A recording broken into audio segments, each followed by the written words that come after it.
Record better audio anywhere with Motive digital microphones from Shure. Easy-to-use options like the MV88 plug directly into your phone or computer and include a free app. Create studio-quality sound for podcasts, music, and videos. Visit Shure.com to learn more.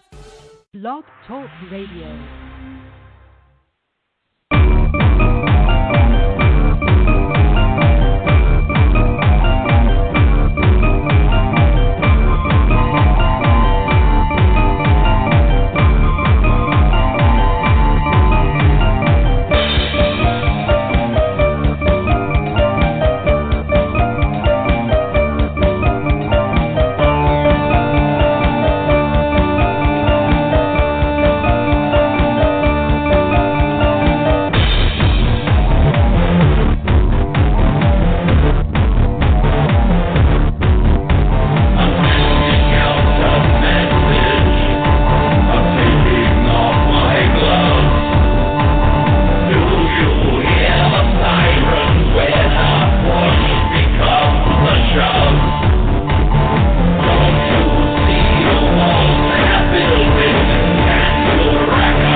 And those of you who have been with me since the inception of this show back on July the 20th, if you can believe it, the reason we call this show Off the Chain is we never know, ladies and gentlemen, what our wonderful guest will say or do, because they all bring something unique to the show, hence the name Off the Chain. And tonight's guest is no different. Frank Bittinger, over the centuries now, notice I said centuries, has experienced many existences. But in this incarnation, he is a vegan who lives and writes in historic Western Maryland as he shares his home with a menagerie of pets, several alternate personalities, and the occasional ghost. Now, one of his favorite pastimes is taking walks in old cemeteries in the evening, and during the day, he enjoys working as a cosmetologist in Cumberland. Now, he is eccentric, and I can relate to that. He's been known to be interested in books, frogs, and Christmas trees, amassing a large collection of each and sometimes combining all of his interest, like Christmas trees decorated entirely with frog ornaments and stuffed animals. Not only that, but Frank gets lost for hours staring at fish in an aquarium. it gets better, ladies and gentlemen. Ancient Egypt holds a fascination for him, so he has a scarab beetle tattoo between his shoulder blades, as well as a collection of Egyptian items in his bedroom and a somewhat large collection of books on Egypt. Now, he enjoys creating stories for his fans to read because he says, I am a writer, a novelist. I write in the Gothic horror tradition, dark and moody. Someone once complimented me by saying my second book is sleek, sinister, and seductive. He liked hearing that. He has also been told that he was a cross between Cleve Barker and Anne Rice, a compliment indeed, considering that these are indeed two legends of our craft. Now, Frank believes that writing is an art form, whether writing is great literature or his own writing, which he refers to as schlock horror. Now, he says that L. Ron Howard said the artist injects the spirit of life into a culture, as well as a culture is only as great as its dreams, and its dreams are dreamed by artists. Frank firmly agrees. You cannot underestimate how important art is to a culture, to a civilization without artists and art. A civilization cannot exist. It will indeed wither and die. What is even more interesting is part of Frank's proceeds from his novels goes toward helping to find homes for abused, unwanted, or neglected animals. Over the years, he's been able to find homes for cats, dogs, lizards, birds, squirrels, mice, and hamsters, among other things like goats and even fish. So with that being said, I want to say good evening, my friend. How are you? Well, good evening. I was going to have a smart-ass comment to make, but after that wonderful introduction, I think I'm just going to have to say thank you very much. I'm doing well, and how are you? You could have made a smart-ass comment. We are off the chain here. Well, the moment passed, I was going to say you'll have to speak up. I'm only wearing a towel, but I think it paled after that wonderful introduction. I didn't want people to think I was a dick. So.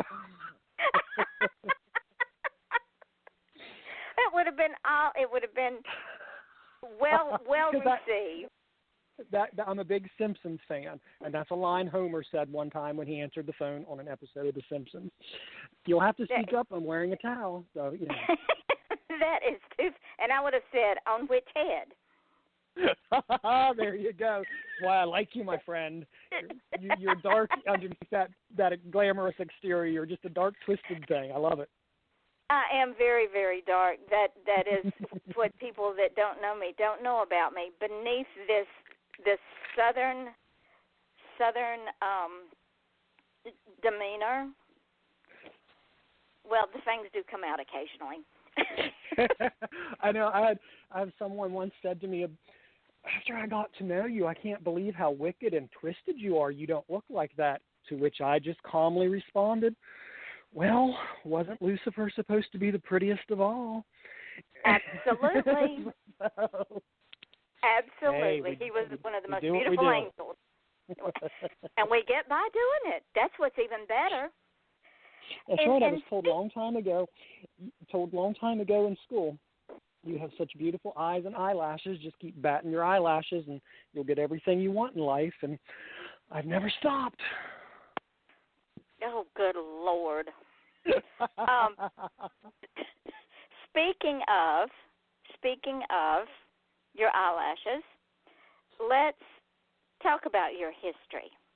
You said... Yes, I love how you talk about how I'm eccentric. I'm about as eccentric as you can possibly legally be without being confined to an asylum. So thank you for that. That's wonderful. Well, see, I'm eccentric, and I revel in it. It's one of the things about me that I really do love. Exactly. Embrace it. Be different. Don't be cookie cutter. As long as you don't hurt anyone, there's no harm. Yeah, because if I'm a cookie cutter, then I'm like everybody else, and I get lost in the crowd, and me and crowds. Exactly. Let's talk a little bit about your history. In your history, you said that you started reading at a very, very, very early age. Correct. And I want to go back to that very, very, very early age. When I read a particular sentence, I had to read it 3 times. Not because I didn't understand it, but because I couldn't believe it. Explain to the audience what I'm talking about. Which are you talking about, the Amityville horror thing? Oh my God. No, further back than that. I know. Further back than that. Oh, good Lord. Give me a hint. The bunny story. The bunny story. No, the bunny story came later. Bunnicula came after the Amityville horror. Oh, well, then let's start with it. Yeah. Let's start with Amityville horror. I knew how to read before I was even in elementary school. And I've always read at a much, much higher level. And one of the first books I actually read, believe it or not, before I was probably in kindergarten, one of my older siblings brought home, I forget who wrote it, but the Amityville Horror. And people are going to have an opinion, why is a kid that young age reading the Amityville, blah, blah, it doesn't matter. I was reading the Amityville Horror, and I became totally engrossed in this book. And I'm thinking I'm like 5 or 6 years old. I was totally engrossed in this book, and not because it was good, but I didn't think this way at a young age. But basically I thought, what a pile of shit this is. Do people actually believe this? I never believed Amityville Horror from the very beginning. It always rang false with me. And I thought, I want to write books. I want to write a better book than this. But that was my introduction into basically the horror genre, if you will, was that true life, in quotes, Amityville Horror. I never believed it. In fact, I had old scrap pieces of paper, and I was rewriting. I wasn't rewriting the Amityville Horror. I was writing like my own version of a haunted house novel on the back of old scrap, like worksheets from my older siblings when I was like in kindergarten. So that's really where my love of reading and writing was developed at a very, very, very young age. Absolutely. Absolutely. And that would make a nice segue into the Bunnicula books, which I still have all of them in little hardcovers. I rebought them after the fire that destroyed my house. I rebought the Bunnicula series. I love the Vampire Bunny series. Yeah, it's classic. I think every kid should read it. Everyone knows Bunnicula. I think there's a cartoon for the new generation. Tell people about the Vampire Bunnies. The Vampire Bunny, Bunnicula, basically what it is this family with 2 younger teenage sons. They go to the movie one night, and I believe they're going to the movies to see Dracula. And they find on the seat a cardboard box. I can't remember if it was a shoebox or what it was, but they find this box, and they open it up. And everyone knows what a tuxedo cat is, the black and white tuxedo cats. This was what this rabbit looked like. It was a tuxedo rabbit, black and white. And they called him, because he's a bunny, and they found him at Dracula, they called him Bunnicula. And it turns out he is a vampire. However, instead of draining the blood out of other living creatures, he drains the juices out of fruits and vegetables. And I think the sequel to Bunnicula is The Celery Stalks at Midnight, which I think is one of the, if not the greatest book title we've ever had. The Celery Stalks at Midnight. To me, that's sarcastic and sinister and perfect. I love it. The Celery Stalks at Midnight? Yes, because there's celery stalks, correct, and creatures stalk at midnight, so the celery stalks at midnight. It works on multiple. I love it. Multiple levels. I love the damn thing. And even as an adult, I have still read these books. Well, did you ever rewrite Amityville Horror? You know what? I know I got pretty far into it because I had a huge sheaf of these worksheets I wrote on the back of it. I don't think I ever finished it, no. But I don't think I ever finished it. I originally believe I started out to rewrite it, and then I just went into my own, like, haunted house story. I did not finish it. I'm sure it was just, Pulitzer Prize-winning caliber coming from a 5 or 6 year old, but I had fun doing it. I remember that. I work on it diligently at night after school and stuff. So yeah, I had a great time with that. That's hysterical. That's the stuff of psychiatric treatment right there, baby. That is absolutely hysterical. I love it. And, we find it hysterical, but there's people who would hear that and think, what the hell kind of childhood did you have? But, hey, it is what it is, and we make out of it what we make out of it, right? Well, what it did is it opened your mind to be even more creative than you were. Oh, absolutely. And I have never stopped reading or writing. Absolutely. There was a point in time I almost stopped writing because even in elementary school, through middle school, through high school, my teachers gave me wonderful feedback. Like there was one teacher in middle school, I had her for the 3 years of language arts and reading. I had her all 3 years for 6th, 7th, and 8th grade. I don't know how everybody else's school system worked, but our elementary school went from kindergarten through 5th grade, and then 6, 7, 8 was middle school, and then we had a separate high school for 9, 10, 11, 12. Excuse me. And I had a teacher all 3 years of middle school for language arts and reading, and I want to say she helped develop me, and I know there's a word for that, but she didn't push me, but she encouraged me greatly to the point where she actually bought notebooks for me to write in. Wow. As long as I kept writing and gave them to her. And I was always a voracious reader. We would have to read, back then we didn't have 9,000-page Harry Potter books. We had normal-sized books for kids that were 100 pages, 125 pages. And we had to read one a week, and I was reading sometimes 7, 8, 9 of them because I didn't have anything at home. So I came home and I read. You know what I mean? And she encouraged me, buying me notebooks, buying me pens and pencils, and I would just write. But if there was ever a time I was greatly discouraged, it was, I'm not going to say which college it was or what year I was in, but I had a writing teacher, and one of the topics was like a short story, and I wrote it, and the feedback I received was it was derivative, unimaginative. You really need to rethink this goal of yours and all that. And I sat back and I thought, even 18, 19, 20 years old, I had this mindset. Not everybody has to like everything. You don't have to like that book. You don't have to like that movie. You don't have to like that painting.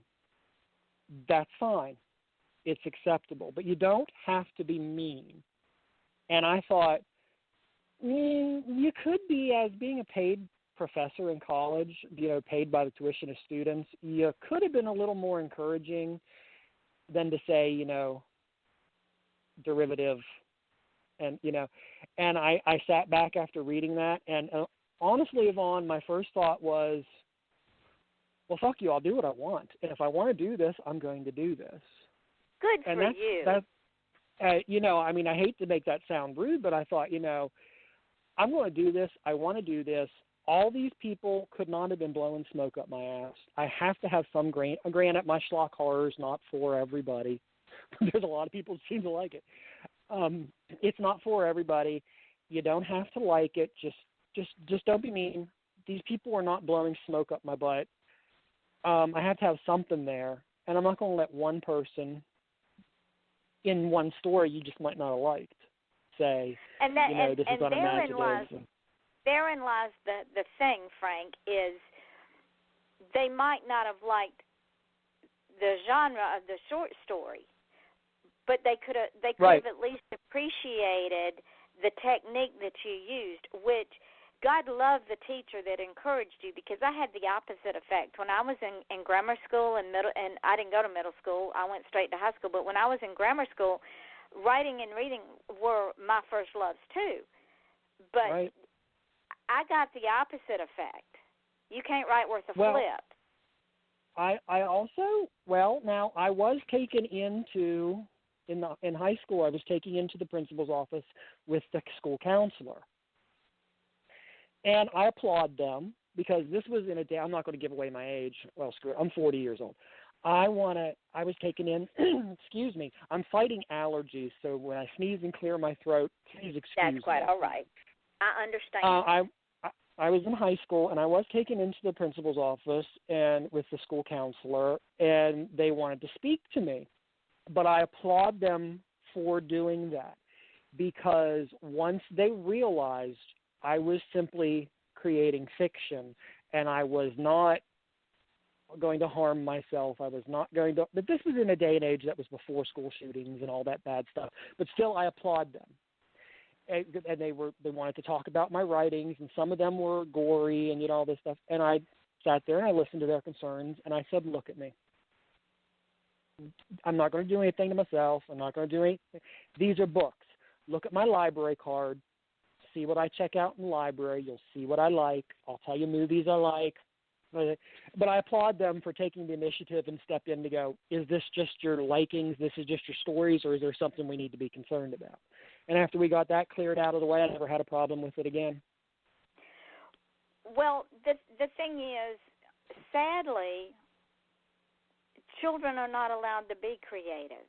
And I think if not they anymore. were allowed, no, and if they were allowed to be creative, I don't think we would have half of the issues that we have. Mm-hmm. I did a painting one time in class, and it was a dark painting. What I did is I took all the bright colors, splattered them all over this piece of newsprint, and then I took black and covered over the entire thing, and then drew my picture through it, and all the colors came through. You would have thought that I had crucified Christ there right in front of God and everybody. Exactly. They didn't get it. And this was in the 50s and 60s. And I'm going, I'm being creative. You can't be creative. I don't want to be too political, but I think we've reached a day and age, and I hope fervently we turn this around. I was in a time period still in school when we had reading group A, B, and C, or 1, 2, and 3, however you wanted to do it. We didn't just lump everybody together, because there are sections that learn slower, there are sections that learn faster. We're in a day and age where we do not celebrate creativity. We want to drug it. So it's not out of line. So it's cookie cutter. So it's a zombie, not causing what they see as any kind of problems. And I really, because growing up, let's be honest, and I'm not saying there's no behavioral disorders. Don't get me wrong. I'm not saying that. I'm saying just because a kid's different, let that creativity come out. You and I, you're a different time period than even myself, but even back then, we didn't have a class of I'm just going to pick a number, a class of 26 students and say 14 of them are on a medic. We didn't have that. And that's scary to me. And that's also one of the reasons I decided not to be a teacher, because I didn't feel that was an environment conducive to student or teacher in any kind of creative way. Because all I saw flashing in my head is I don't know if the listeners will know of an old black and white, and I believe it's soundless movie called Metropolis. And all I had in my head was the standing line, or even in Pink Floyd's The Wall. The video where the students are not out of line. Everybody's at their desk. Everybody's got the head down at the same time, head up at the same time, hand up at the same time. And that's all that kept flashing in my mind. And I thought, my God, you're not going to survive as a teacher in a public school system. You'll be having those kids dancing on the desk. But don't get me wrong, I was a good teacher. I was a great teacher. You would be in the principal's office every day in trouble because you were allowing your children to be creative. Exactly. Could you imagine? That's terrible. I'm very thankful. For the most part, I had very, very supportive teachers all the way up through college, and I don't know if that's because I was small area. I don't really think it's because I was a small area, because when I went to university, it was a state university in the university system. So it's not like I went to this secluded, mountaintop education system, but I'm very grateful for the support I received, and to this day, I still receive support from the teachers I have to say that I had 3 teachers in my entire career from grammar school through high school. 3 teachers out of 12 years of school that encouraged me. Now that's and sad. That's sad, but still, don't look at it as sad. Look at it as celebrate the 3 you actually had to encourage you, because you could have had 0. Well, that's true. That is very, and see, one of them. For as dark as I am, I always do look for the lighter side, because I really extremely believe in the fact you get what you give. What you put out to the universe is what comes back to you, and if you dwell, because look at him. We all know that negative person who never has anything going right. And why do you think that is? Because they can't see the light side. They can't see the right side at everything is always poor, pitiful me. And my thought process is I'm nobody's victim. No matter what you throw at me, I'm coming back. I'm going to make it better for me, and then I'm going to make it better for other people. So look at it and always. What is it? Yeah, I don't slay the dragon. I ride the dragon. I am the dragon. Exactly. Because I don't kill anything. I even catch spiders and bugs and put them outside. I can't kill nothing. No, I don't believe in that. I'm a vegan. I don't like to say vegan. I like to say, because when you say vegan, it conjures up images of people that I don't have anything to do with. I like to say I use no animal products in my personal life, in my professional life, at any time. I can't. I've always been that way as a young kid. My mom will tell you she would make things separately for me. I never wanted anybody to die so I could eat, because I didn't. In my mind, you don't have to do that. There's plenty here to eat. You don't have to end an animal's life to eat. No, that is true. You're very right in that assessment, because and you're probably healthier for it, because with everything that they now put into the meat products in order to make them grow faster, in order to get them to market faster, the companies are actually poisoning us, because whatever that animal eats, it goes into our body as well. Well, look at the decomposition of buried bodies. You're right. You're a true crime author, so you know automatically what I'm talking about. Way back before we had all this crap in our food, the buried bodies, even if they were embalmed, because the embalming was not to keep you forever. The embalming was to keep you for the up to 7 days or whatever it is. That's like why it's called. A lot of old people still call the living room parlor. And that's where we get the term funeral parlor from. Bodies were in the parlor room for like that 3, 7, 12-day period, whatever you believed in. The embalming was to keep the body fresh for that period, not after it's in the ground. And you being a true crime writer, you know this. Way back before this crap was put in our food, even embalmed bodies were decaying as they should have decayed. You're digging up people now. People are being exhumed for DNA reasons and other reasons, and it's 20, 30 years later, and they look like they've been in the ground a week. And that's not normal. No, right. It isn't. And that's not normal. And it's not only is it not normal, but it's macabre. It is very. It just, what is, I'm trying to think of the 2 grave robbers in Victorian England who would steal the bodies. Is that Burke and O'Hare, who would go to the cemeteries and get the bodies out and sell them to the universities? Because there were... Go ahead. There were only so many bodies allowed, and so they would get these they would dig up these bodies and sell them to I keep thinking it's Burke and O'Hare, but those are serial killers, aren't they? Yes. I can't think of who it is. I knew you would know, being a true crime writer. There were grave robbers in Victorian England and in the colonies for that reason, because they used them to perform autopsies. Correct, and that's why what people call today the zombie cages on top of graves, they weren't to keep people in. Well, they were to keep people in, but they were to keep people on the outside from digging them up and taking. Well, I bet your listeners are thinking, what the hell are we listening to tonight? But that's what it is. You probably haven't had anybody quite as odd as me on here yet. You're not odd. But that's what they're for, and that's why the mausoleums had these big gates and padlocks on them were to keep the Victorian grave robbers, because they were just trying to get bodies so they could learn. Because it's only fairly recently in human history, if you go by the thousands of years, it's only fairly recently it's become legal for us to autopsy and learn from human bodies. I mean, it was an effect. Wasn't it Da Vinci who had to perform them in secret, because in his time it was against the like law. a penalty. It was a penalty of death situation, wasn't it? Yeah, because they were desecrating. It was called desecration. And and the church, the Catholic Church, had control of the country, and they firmly believed that you were desecrating that body, and so it was against the law.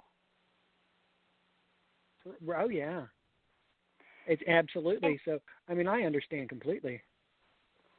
But what has happened is,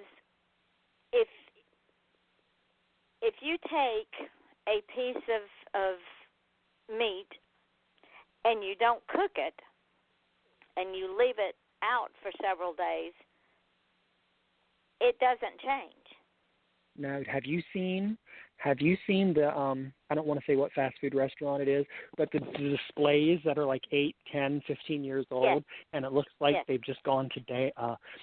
I wish I could remember. I know Burke and O'Hare, they didn't grave rob. They killed people to sell the bodies, but there was a pair of them in Victorian London who got caught for digging up the bodies. I can't remember who it is, and it bugs the hell out of me. But but absolutely, and all that crap in our food is what is making us not decompose, and it's leading to such serious health problems. In addition to the fact all the hormones, like you said, are making 7-year-olds now go into puberty. I mean, yes. Seriously? Yeah. I mean, when a 7-year-old little girl looks like she's 16, that's a problem. I agree 100%. Absolutely. Wasn't that a nice little tangent and segue we had? That was nice. Well, this is off the chain. And remember, I warned him, Frank, at the beginning of the show that we never know what's going to come out of our mouths. I'm enjoying myself so far. That's good. Ladies and gentlemen, this is Off the Chain, and this is your host, Yvonne Mason. And tonight's guest is author Frankie Bittinger, and he does write dark Gothic horror. And eventually we'll get into his writings, but we're now talking about Frank and his history and some of the things he read as a child, which led him down this lovely path. And then we got off on body snatching, which in itself is a story. As you do.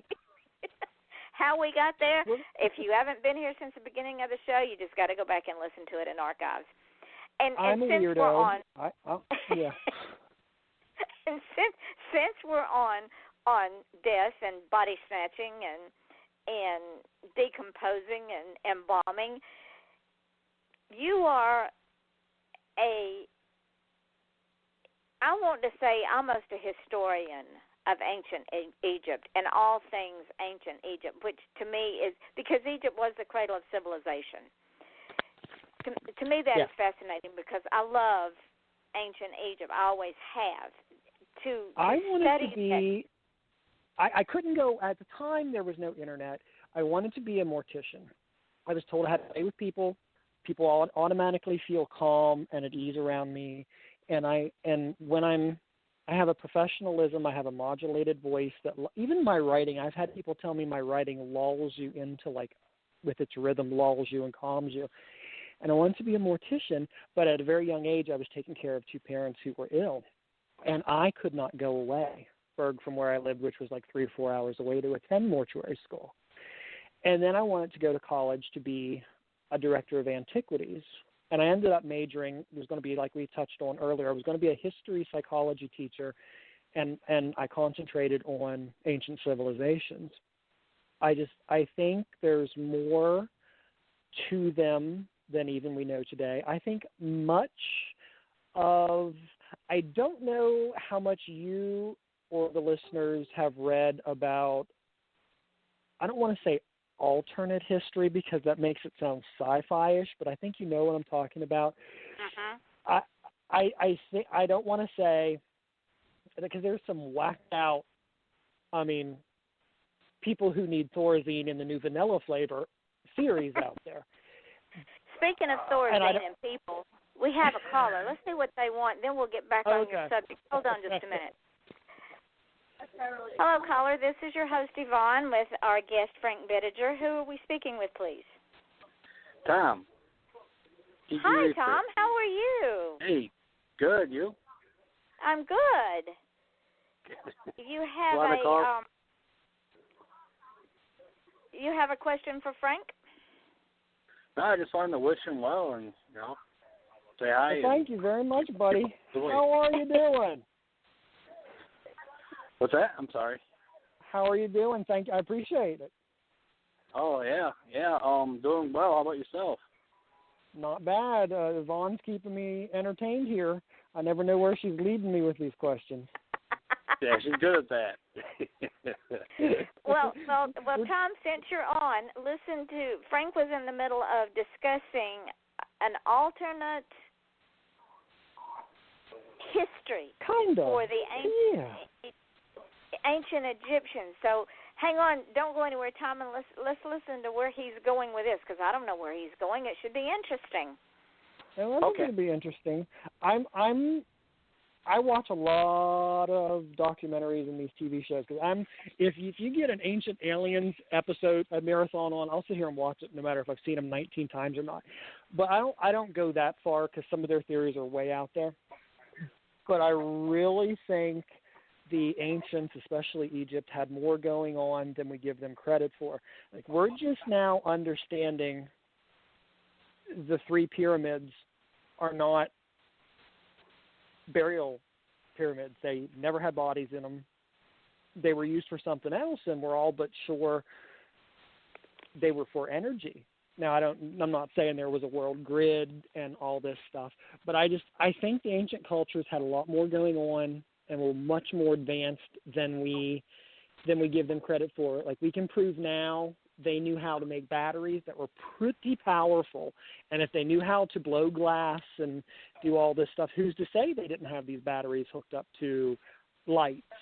We've pretty much proven you can't use mirrors to angle sunlight that far down into the earth, and there's no trace of tar pitch and smoke on any of the walls and ceilings of these chambers.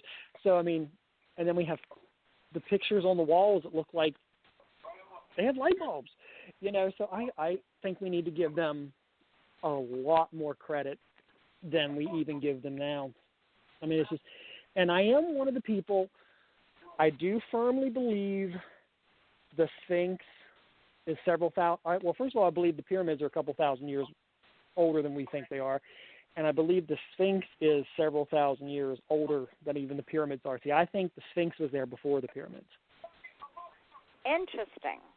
Tom, weigh in on this. Yeah. Well, I'm a big fan of the ancient alien things as well, and I think he's got a good point. It's a good possibility.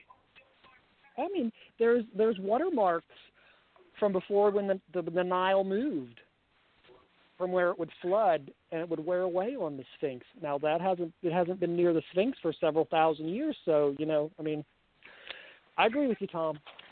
I think there's more there than what we know. I think there is. I think there's a lot that we don't know. And I don't think we'll find out in our lifetime. And we may never find out, because not only has the Nile moved its trajectory of flow, but you have the constant moving of the sands. Correct.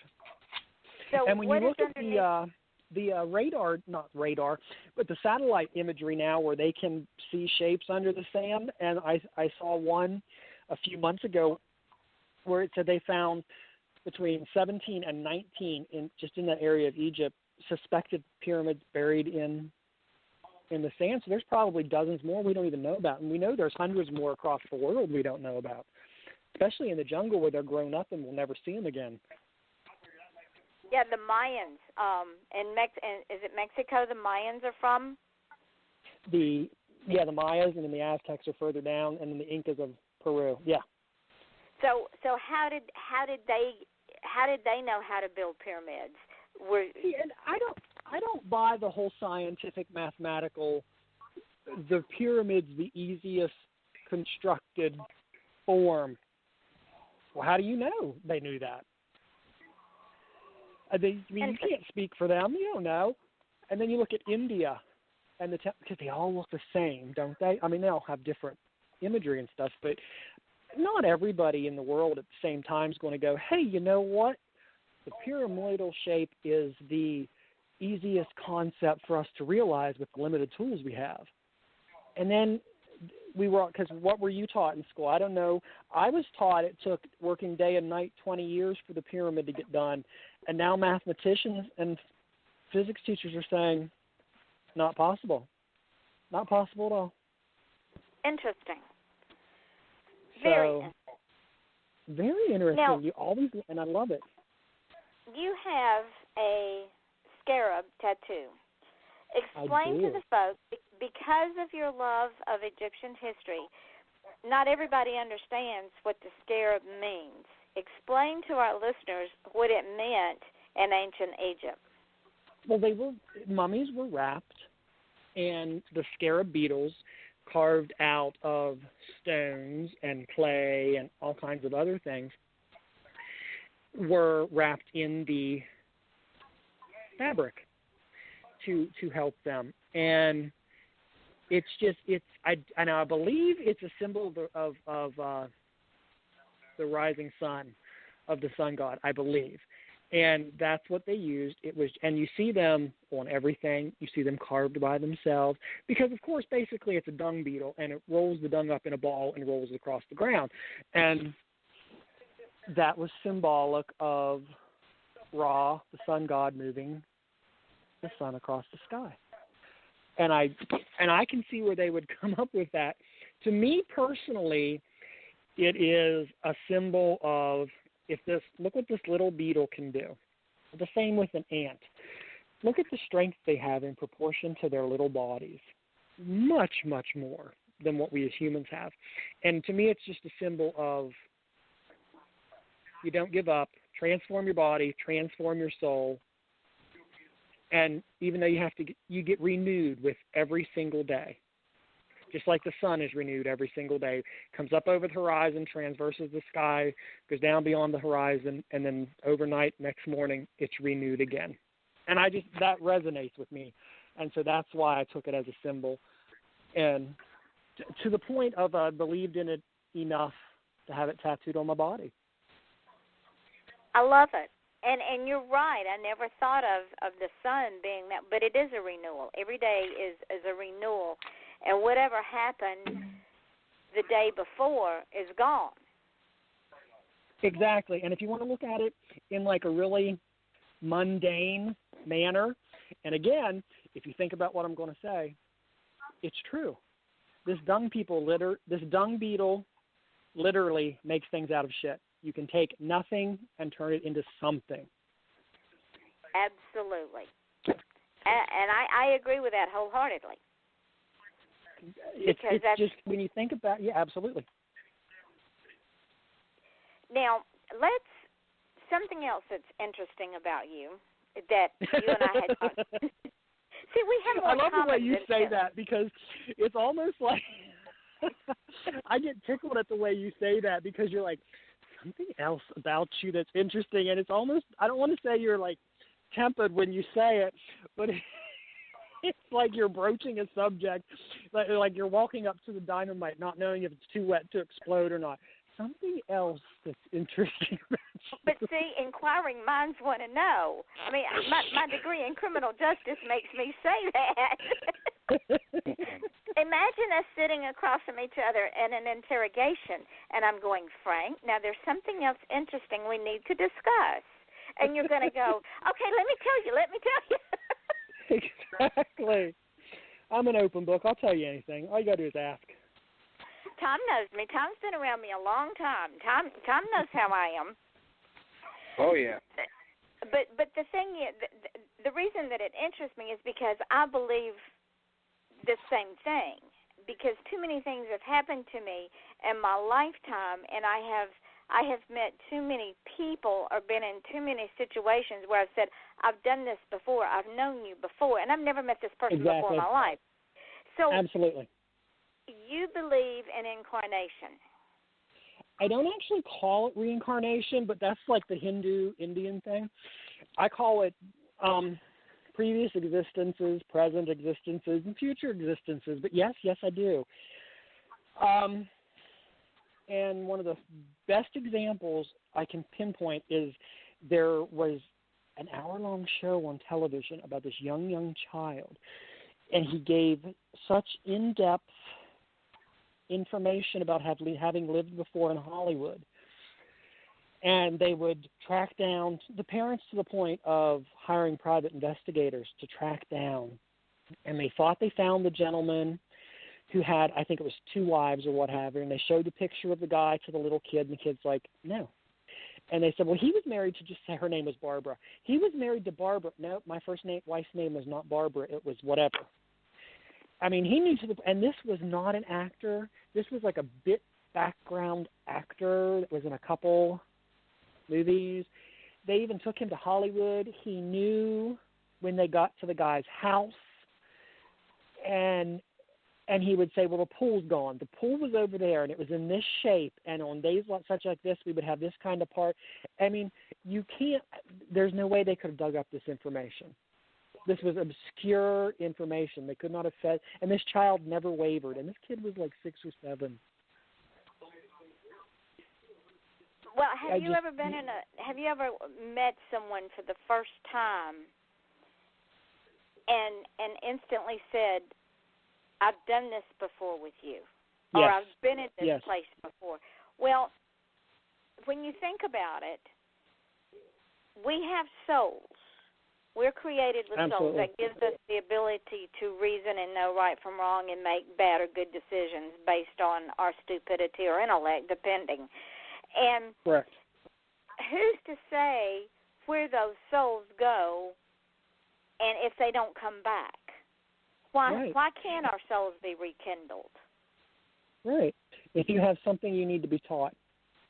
I have a friend I have never met in person in this existence. And when we re-met, actually, it was way back on, what was the thing before Facebook? MySpace. And I got a message from him, and out of the blue, had no idea who he was. And he says, I think we knew each other before. And we just started talking, because he's a little bit older than I am. And we never met in this life. We both agree on that. And after talking for a while, then we moved over and we're friends on Facebook, and now we have each other's numbers and we text and all this. But there came a point in time when one specific thing we were discussing is I said about a recurring dream I have. Standing in a certain place and I'm looking out, and he piped up with, I have that too, and this is what you see when you look out. And it's like, okay, so we both had this dream. Now, with the whole continent separating us, are you trying to tell me that one, just out of the blue, we both had the same dream, or two, possibly it's not a dream and it's a memory of where we were someplace together in a previous existence? Because when we were describing back and forth, I would say something, he would finish it, and I would recognize it as having been from the dream. Now, I'm not just pulling that out of my ass. He's not a magician. He couldn't possibly be sitting there thinking, I know what that's a memory. And it's a very deep-seated memory, because apparently in another life, you two were very close. Absolutely. And in being close, when you came into this existence, that memory followed. Absolutely. Because I agree with what you said. You meet somebody for the first time, and because I believe if you do come back, you're surrounded with the same spirits from before, good or bad. Because like you said, you meet somebody for the first time, instant connection, you love them to death.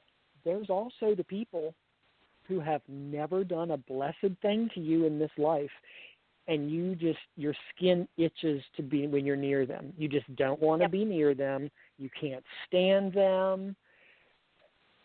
I think there's something to that. And you don't know why, but you just know that that Absolutely. you've got to get away from them. I'll give you another example. I will not take a bath. You will not get me in a bathtub. I've had people go, oh, like candles, make the water hot and sudsy, sit there with a drink and read a book, relax, it's good for the stress and it's good for the... Then you can get up and take a shower, because I'm like, why would you want to sit in a bathtub full of dirty water? That's just sick. I'm not getting in your hot tub because that's like disease soup. You want me to sit in the bathtub? No. Well, get up and take a shower. Well, too, that's wasting water, you dumbass. Why would you waste more water? But the real reason is, and I tell you this, and people out there are going to think I'm crazy, if I lay back in a bathtub, I taste blood. I think that comes from a previous existence. I think I was killed in a bathtub or something like that. Do you know what I mean? Because if I could walk out in the ocean, I'm fine. But if I lay down in the bathtub, it's that sweet, sour, metallic taste in your mouth. Yeah. And you're a true crime writer. You know exactly what I'm talking about. And once you smell that, once you have smelled that, it never goes away. No, exactly. Immediately you know what it is, and it's very possible that you were. I think Tom, so. weigh in on this. Believe. Tom thinks we're both nuts. Yeah, I mean, I think he probably was killed in a tub in a previous life. I don't dream much myself, but I do every once in a while. I'll have a dream about me being someplace else. It's always the same place. I own a diner, and I'm always like these people come into this diner and it's like they know me. They joke with me and stuff. And then I wake up and I'm back in this life again. And it's, I don't know what brings it on or anything, but it's like it's always the same people and they're always doing different stuff. And it's like, I'd say 60, 70-ish, maybe time-wise. And I have no idea where that comes from either, but I mean, it could be like along the same lines as what you guys are talking about. Oh, absolutely, it could be. Absolutely, why not? Yeah. Because you shouldn't be dreaming the exact same thing all the time. I mean, that's just right. what science tells us, because dreams are nothing more than your mind releasing, inconsequential things, maybe meaningful things of the day. But to have the same recurring dream, I really think most of the time that's a memory. Quite honestly, I honestly do. Yeah, and it's just the craziest thing because, I just had a side job not so long ago working in a bar and grill. It's like I always feel comfortable working in them kind of places. Like I've always been there. It's really weird. You could have been. You never know. Yeah. Ladies and gentlemen, this is Off the Chain, and I am your host, Yvonne Mason, and my guest tonight is horror author Frank E. Bittinger. And no, we've not gotten to his books yet because we're just having a gay old time talking about all kinds of interesting things. And our caller is another friend of mine, Tom. And the thing is, Frank and I both agree that, we have lived in previous lives because too many strange things have happened to us in this life not to get that feeling, and it's a very strong feeling. And we agree that in those previous lives that memories that were very, very powerful of whatever happened in that previous life came forward, because we've met people that we fell in love with instantly, or we couldn't stand instantly, we didn't know why. Or we've been places that all of a sudden we say, I've done this before. And it's like getting socked in the stomach to me, because I'm going, when did I do this? I don't remember doing this. Don't Absolutely. you agree, Frank? And I agree 100%. I've been told, even as a child, by many people, and still to this day, I've been told, and as an adult, I understand things more. As a kid, you don't. You know what I mean? Because I like to say, even when I was a kid 30 years ago or whatever it was a more innocent time. We didn't know as much because, hell, we didn't have the internet and cell phones. So therefore, yeah. But people would tell me, looking at your eyes, you can look in your eyes and tell you know more than you should. And as adult, I understand what they're saying. because you can find like individuals out there in the world you run across, and I don't want to say they have haunted eyes, but you can look at them and it's just, they know more than what they should if this is their first go round. I say they have an old soul. Correct. I agree. My 13-year-old granddaughter had an old soul. She knew more than she should. But exactly. and that's not in a bad way, but she knew more about life than a 13-year-old should. Right. I agree. I understand exactly what you're saying. Yes, ma'am. And now that leads us into something even more interesting. Oh, Lord, I'll be the subject of their next book, I can tell. Because once again, it's something that I believe in, because they travel with me. And you believe in the paranormal. You believe in ghosts. You even have one or two, as I do, in my house. They came with me from Georgia for whatever reason. And real quick, I want to tell you a real quick story you will appreciate. One of my grandsons used to live with me when he was little. And he went back to live with his mother, and she called me up one day, and she said, "Mom, Cherokee just told me something strange." And I said, "What did he tell you?" She said, "He asked me if I saw the man." And I asked him, "What man?" And he said, "That man standing over there." And I said, "Well, did he describe the man?" And she said, "Yes, he had on a real tall black hat and a long black coat and black pants and black shoes." And I said, "That's his guardian. Don't denounce it." I said, "Because he's been with Cherokee since Cherokee lived with me." And he stayed with him until he got grown. But nobody could see him. So like you, I believe that we have, I call them my guardians, because I've never felt threatened by them. Neither have I. Never. Now, they can touch you, I'm telling you.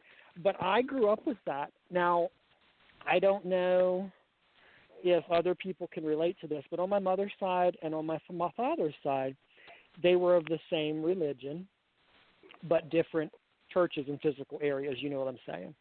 Uh-huh. And I don't know if it was just that religion or not, but we did not have. And I was talking to recently reunited with a cousin I hadn't seen in 20 years, and she says, "Yeah, you know what?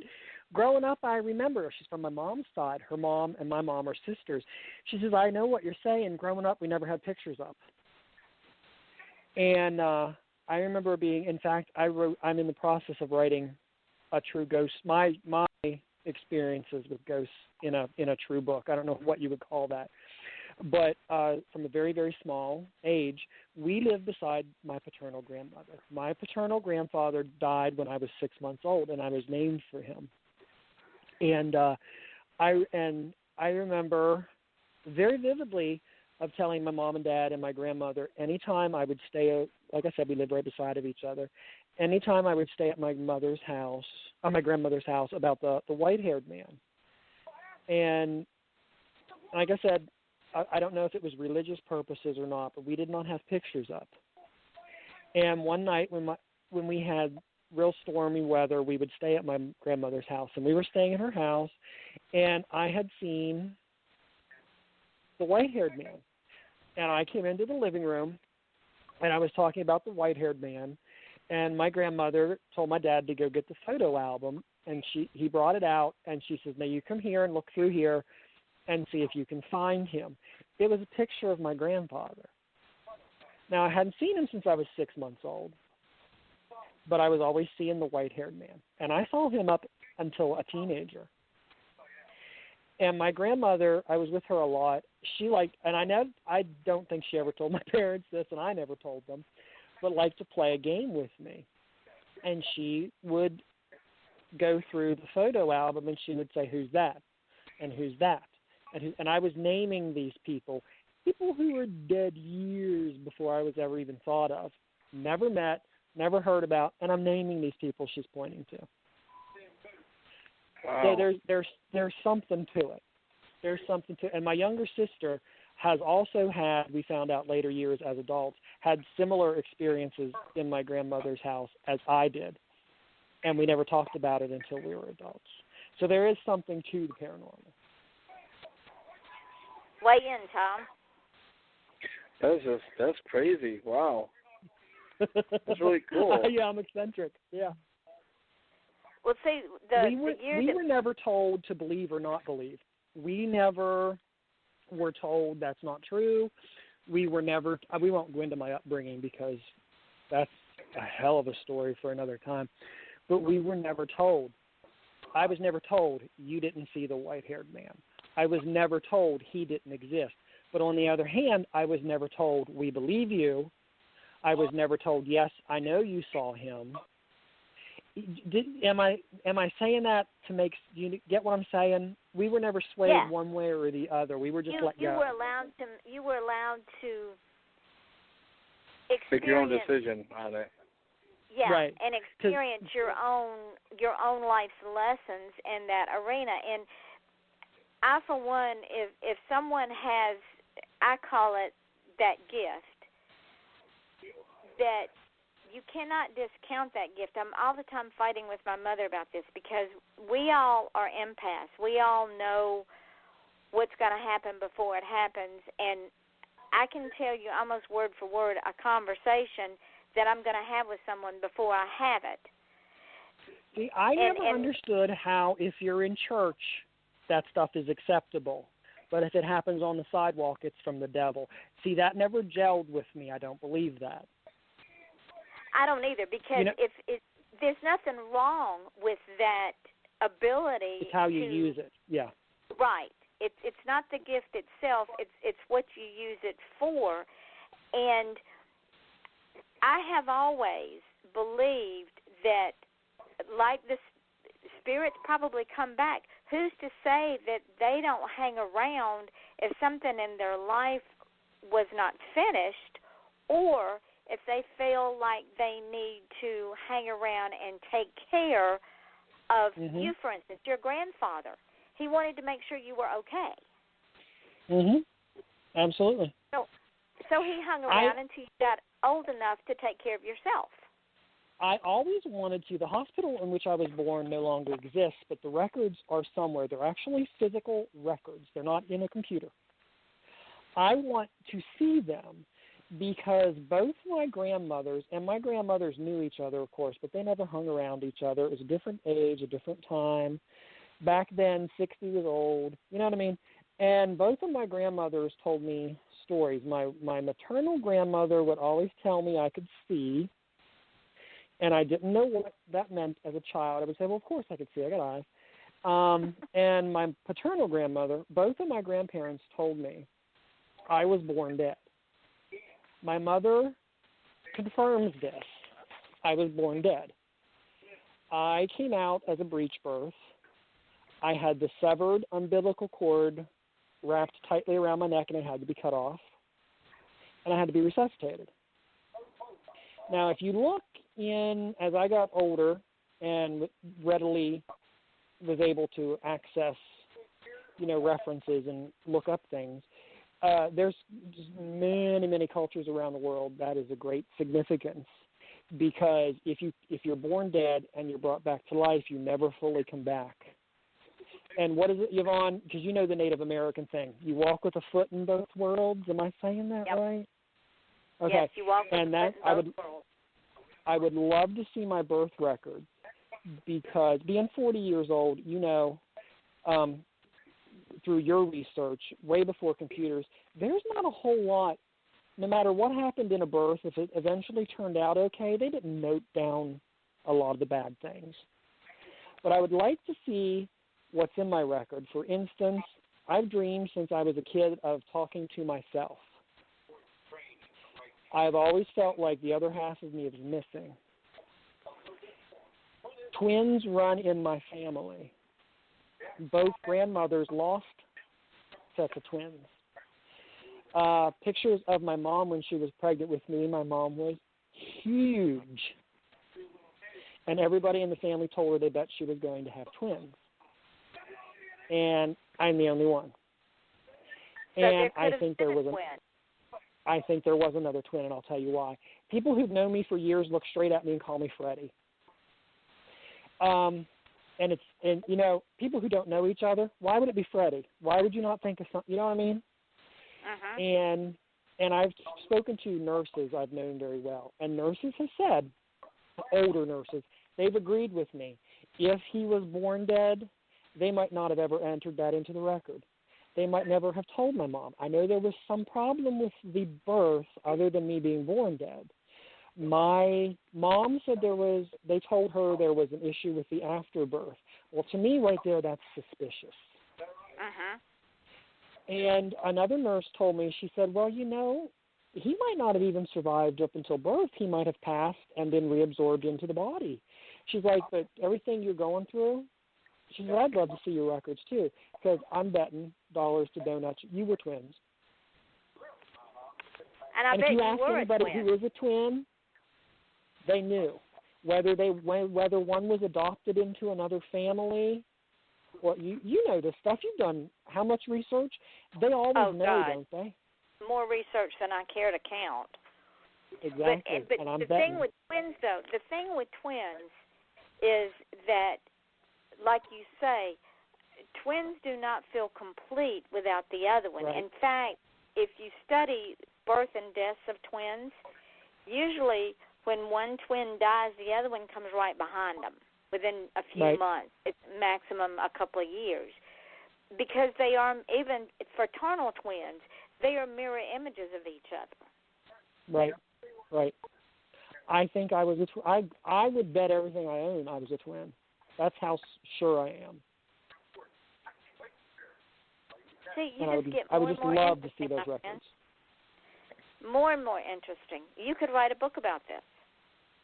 I mentioned it in my ghost book because I said I think I have a lot in my favor of being born dead and being able to see certain things and hear certain things, and then having what I consider like you said, the Native Americans say walk with a foot in both worlds. I go beyond that. If I was twins, I had the other half in that world. Exactly. So it shouldn't come as a shock to anybody, the things I see and heard. Like, for instance, people who are into the paranormal know the names Ron and Nancy Stallings. And a very good friend of mine was Nancy Stallings. And they're very famous. They were on an episode of The Haunting, the TV show on, is it Discovery Channel or Destination America, something. And she told us they were famous for 10 years in a haunted house in Baltimore. And she told me the exact same thing. She says, as sure as I'm sitting here, I would bet everything I own you were twins. She said, she's not going to look at you and tell you you're telling the truth. And she said she wished her friend Hans Holzer was still alive because she said, I bet there was a lot that man could have done with you. She said, your sight is so pure and so wide. She said, I bet he could have done a lot. Because I've never done anything to develop it. I let whatever it is just happen. Well, I tell you someone that you would be interested in speaking with, and I know you've seen her on my Facebook page, and that's another author friend of mine, Deborah Simpson, because she is like us. She has that gift. And I know, and it runs in my family. Yeah, absolutely. Both sides. And it's scary as hell. Oh, yeah. My mom will deny it up and down because of the religious angle. So does mine. But while she's sitting there in the chair, denying it up and down, we don't have any kind of mental powers in my family. That is sinful. That doesn't come from Jesus. Hold on, I got to go answer that. That's going to be so and so, and the damn phone hasn't even rang yet. Mm-hmm. And I'm like, bitch, what do you think that is? And she just looks at me and wrinkles her nose because she always tells me I'm the one who, I can't remember how she says it, but she always tells me, you're just the odd one. You're just the odd one is what she says. She loves me just the same, but you know what I'm saying? She's like, you're just the odd one. But and my mother is the same way. And I'll tell her, Mother, if you just embrace it, all you have to do is just embrace it and don't fight it. She says, but I hate it. I said, well, hating it doesn't make it go away. And I'll tell you, And this is the weird thing. This is why, well, one, we were in a different time period. We didn't have serial killers left and right. We didn't have the child molesters left and right. We were allowed to run, to do whatever we want, be gone all day, come home in time before it's dark, blah, blah, blah. This is why we never did anything. My mother always knew. And I'll tell you, I play it very close to the vest. I'm very, very, very, very private, and people who really know me will tell you that. But a dozen or so years ago, I was very, very ill, to the point where they didn't think I was going to live. They didn't know what was wrong with me. I had wasted away from like 180 pounds down to into the 90s. Like, it was bad. I couldn't walk. I was having issues and blah, blah. And I'd stayed away from my mother, and I would just call her, and because I was going to school at the same time and all this stuff. And I got and I was having tests done, run on me, and they would say, take this line of drugs, and a lot of them were steroids and what have you. And then when the tests would come back, they would call and they'd say, well, that's negative. We're calling this in. Don't take those anymore. Take this. We're going to have you do this test. My mother, out of the blue, called one day and wanted to know why I was having all these tests done. The hospital would never have called her and told her this. I did not tell her this. The only person who knew was the friend who was taking me to and from. And my mom calls with, absolutely not. And my mom calls with specifics and wants to know. When I went for the big, the biopsies on my heart and in my lungs, and they put where they do like, what are they, the 10 or 12-inch needles that go through under your arm and into your chest cavity, get the biopsies and all this stuff, and they tell you, now, when your lungs collapse, because there's an 80% probability of that happening with at least one of them, it only takes 7 seconds to reinflate them, so don't panic. Well, fuck. But still, and then they tell you as you're leaving, you have to have somebody with you that night in case they would, because of holes in your lungs where they just punctured you with 12-inch needles. You have to sit or lay very relaxed. You can't sit up suddenly. You can't stand up suddenly, and you cannot lift anything. And if you have to go to the bathroom, they tell you don't strain and blah, blah, blah. We have to have somebody with you at all times. I didn't tell my mother I was going. She calls and says, you better be sitting the hell back down. What did that doctor tell you? How did she know I was going to get up and go make something to eat? Seriously. Because she's got the gift that she said she doesn't have. She's got the gift she said she doesn't have. Tom, yeah. Are you still with us? Do you think we've gone off the rocker? Well, I would certainly hope so for your show. That's what makes it so much fun. I snorted on the line there. There you go. I love it. You guys wouldn't be you guys if you didn't go off a little bit, right? I mean, that's the whole thing. I have to say, Yvonne's probably going to have to tell people, tune in after the first of the year, and we'll have me back on for the second half because we won't get it all talked about. Well, I thought I had changed this to a 1-hour show, but I didn't. It's a 2-hour show, so we're on for another 45 minutes, which is good because we ain't even got to your books yet. We ain't even got to the frogs and Christmas. We ain't even done the frogs and the Christmas trees yet. Well, most of the frogs and all the Christmas trees are gone because of that fire 8.5 years ago. But we can talk about that in a little bit. I firmly believe in the paranormal. I have many, many ghost experiences, and if you ever want to do a show and have me back and you just want to talk about ghostly experiences, I got some good ones. Oh, you're coming back. That is a given. You are coming back. Well, and we're not even halfway. No, after the first of the year, you'll be coming back on this show. So, ladies and gentlemen, just understand, Frankie Bittinger will return. So put that on your... I will be back. You will be back. What I want to know is... something. I read about the fire. What in the world happened that your house burned down? I played that very close to the vest. I'm very weirdly, if you look at my Facebook page, you will honestly see what I'm talking about. And if you look at my website, I don't really talk personal things because I don't know if it's upbringing. I don't know if it's a throwback to Victorian. I am just one of those who don't. So there's a lot of people who even know me who don't know about the fire. It happened 8.5 years ago. It was May 28th. And is that 2008 or 2009? I can't remember. This is a ghost story, too. I have an old, it's technically Victorian because of the time period it was built, but it's not like pretty like a Victorian. I had a 3-story plus attic duplex, huge house, huge. It was even bigger. And I'm sitting here one night downstairs in the sitting room beside the kitchen, and I'm watching a little TV my sister and brother-in-law had given me, and my brother-in-law couldn't find the remote control to it. And he's like, well, you'll just have to get up like when we were kids and change it if you want it. And I wasn't feeling good. I didn't feel good.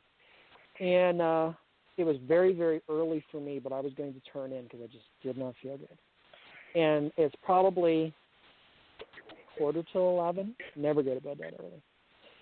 And I got up, and I walked across the room, and I'm literally leaning down to turn the TV off, and I did not hear a voice in my head. I heard an external voice.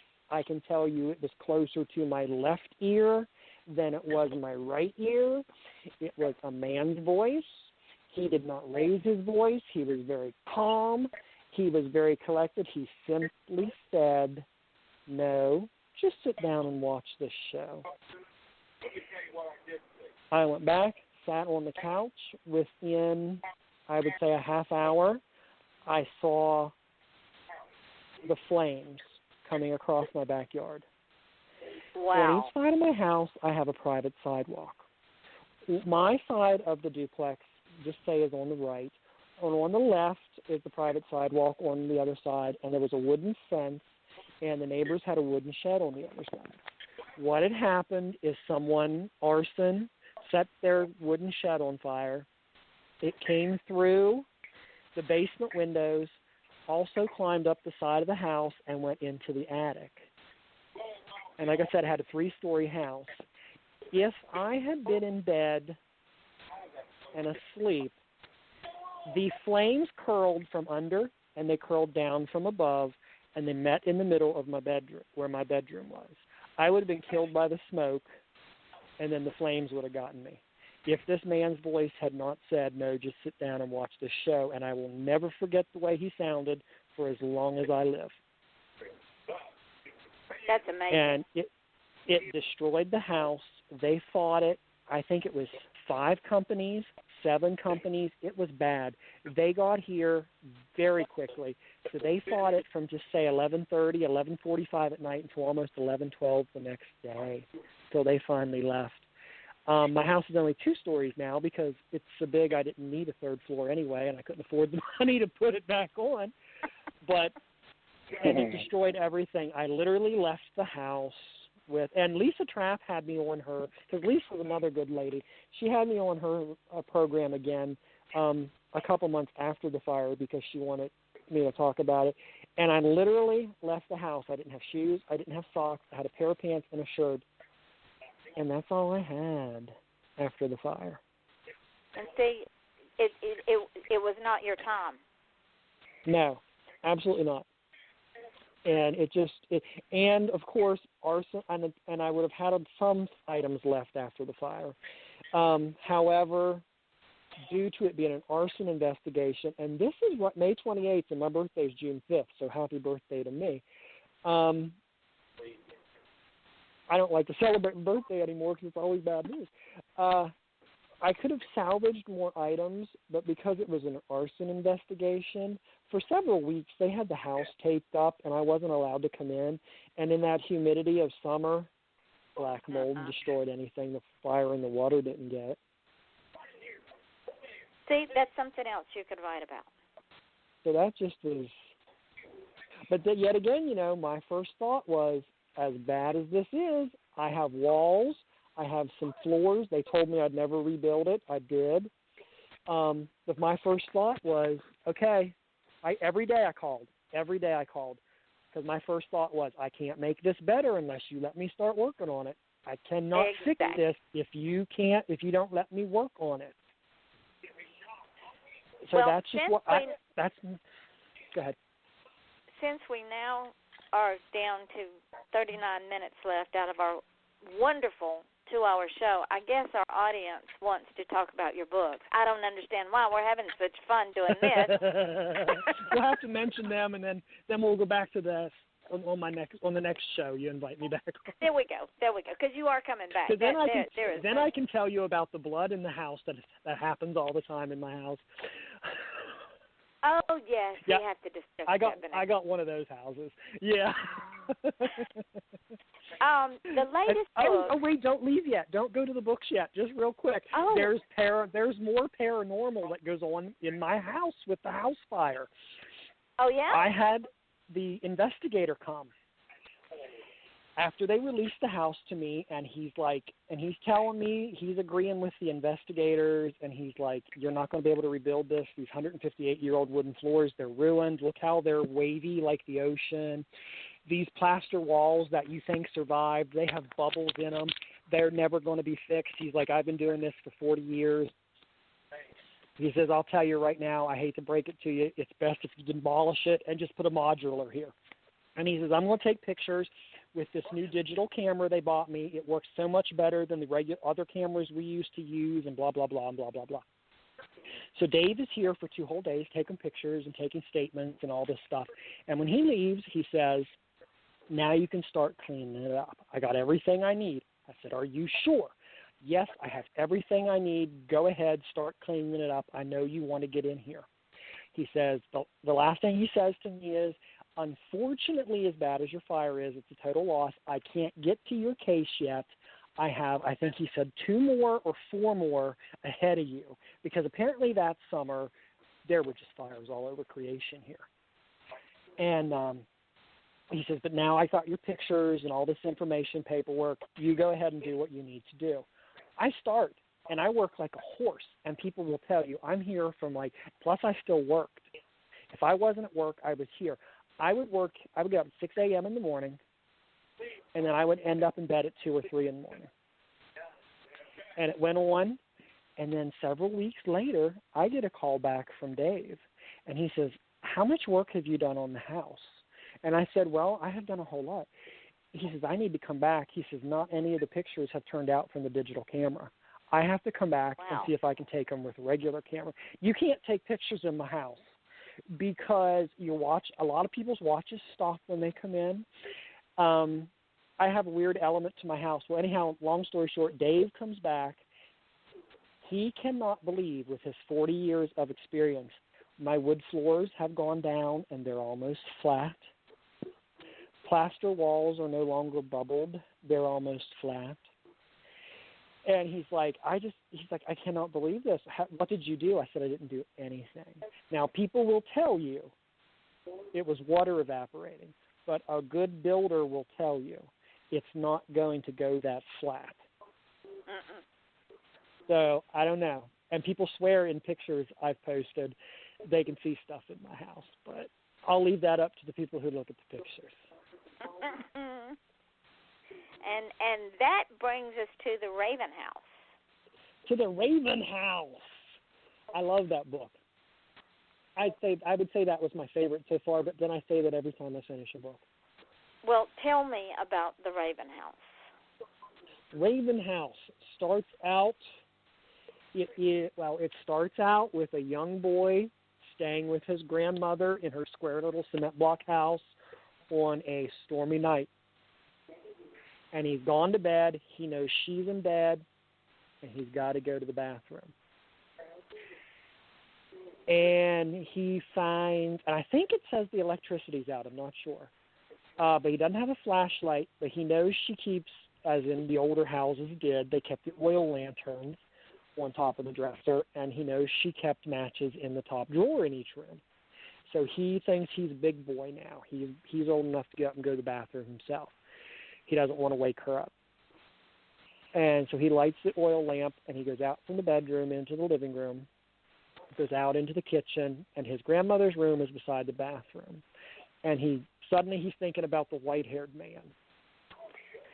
And he's he's got this mantra going silently in his head. Please don't let me see you, white-haired man. Please don't let me see you, white-haired man. And he makes his way across the kitchen into the bathroom. He puts the oil lamp very carefully on the countertop, and he turns to the toilet, and he's just getting ready to go to the bathroom, and suddenly there's a hand on his shoulder. And we go into chapter 1, and Ian wakes up from the dream. He keeps having the dream. And it's a year after he has lost his dog, and he's going out to go walking in the mountains on the hillside where he hasn't been since she died. And he just wants to walk around for memories and all this good stuff. And he's standing between the two mountains looking down in the valley where he's looked a million times, and for the first time he sees the sun glinting off of something. Something's down there. And just enraptures him. And so he goes down, and what he runs into is this big, 10-foot tall stone wall. And he's like, well, if there's a wall, there's got to be an end to it, or there's got to be an entrance. I'll just follow the wall. So he walks around the wall, and he comes to these big wrought iron gates, and they're slightly ajar, rusted. And he squeezes through into this gravel driveway that's grown up, and he finds a house. And he wants it. And he has a hell of a time getting it because even the tax office doesn't know who lives there, doesn't have a record of the house, doesn't know anything about it. And he goes downstairs. They send him to the one office downstairs, and there's a man working there, and the nameplate says the initial R, and the last name is Kane. And he knows this house, and he's going to look it up for Ian and let him know. Well, anyhow, Ian gets the house for paying the back taxes, and he gets the house fixed up to the point after it's sat empty for 60, 70 years or whatever, to the point where he can move in and live over the winter, and then in the spring he can fix anything else. And he finds out he's not quite alone in the house. And he's a writer, so he's working on a book one night in the living room on the coffee table, and he has some white candles on the corner, and his drink and his laptop and his notes, and he wants to refill his drink. So he gets up and he goes, because things have happened. The builders were talking to him about odd things before Ian even moves in. So he's already kind of got this in his head. And he goes out to the kitchen to get himself a drink, and when he comes in, he sees his things have been shoved to the side of the coffee table, and there's something on the coffee table, and it looks like white sand pebbles. And they're little pieces of wax. So something has pebbleized little teeny tiny grains of sand size his candles, his white candles, and it spells out in the form of a cross. It says, never forgive, never forget. And so there's some shit going on in his house. Obviously. They're back. Little bit they're back, because my first book was Into the Mirror Black, and it's a haunted house book. And anybody who knows me, I'm a sucker for a ghost story or a haunted house book or movie. And they're what I prefer to write. And I love Rhayven House. Rhayven House just makes me happy. And it's apparently making people happy who's reading it, most of them. So I'm happy about I know, that. I'm going to read it now. I haven't read it yet, but that's on my list. Tell us about Well, that's Angels okay, of... because I have Mad Hatter, and I just haven't read it yet. So we're good. And by the way, I'm one of the few people who, before I even read your book, I'm going to tell you, I know where the phrase "as mad as a hatter" comes from. So I just want to put that in there for some brownie points before I read your book. I know all about the felt and the mercury, and yeah, I know about that. You know about all that good stuff. But the question is, who's the stranger? That's right. The stranger, we'll find out. We'll find out. And what it is, it's going to be, I'm waiting for winter because there's nothing better than having a fire in the fireplace, the candles lit, and crawling into bed because I cuddle up in my big 4-poster canopy bed. And so I'll be reading Mad Hatter this winter. Oh, But, I can't wait. I'll read Rhayven House, and then you read that. I'll read Rhayven House, and then read the Hatter, and then when I bring and then you we'll back, talk about them on the next show. There you go. But I'm happy about Rhayven House. I have not made it to number. I have not made it to number one. I would love to make it to number one. I didn't mean to cut you off. I'm sorry. That's okay. But I have made it to number 17. Okay. And that's excellent. That is absolutely excellent. Tell us about Angels of the Seventh Dawn.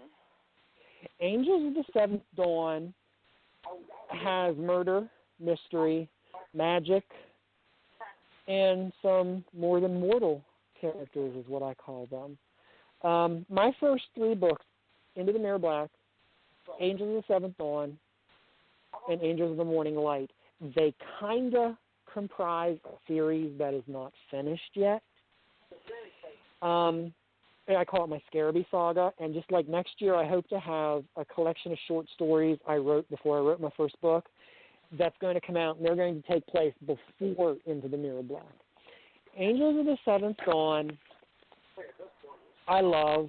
The readers seem to really embrace that book. It's got some vampires and some were animals and some practitioners of the craft. And book number 4 actually is going to be called Shadows Amongst the Moonlight, and it is perhaps a direct sequel to.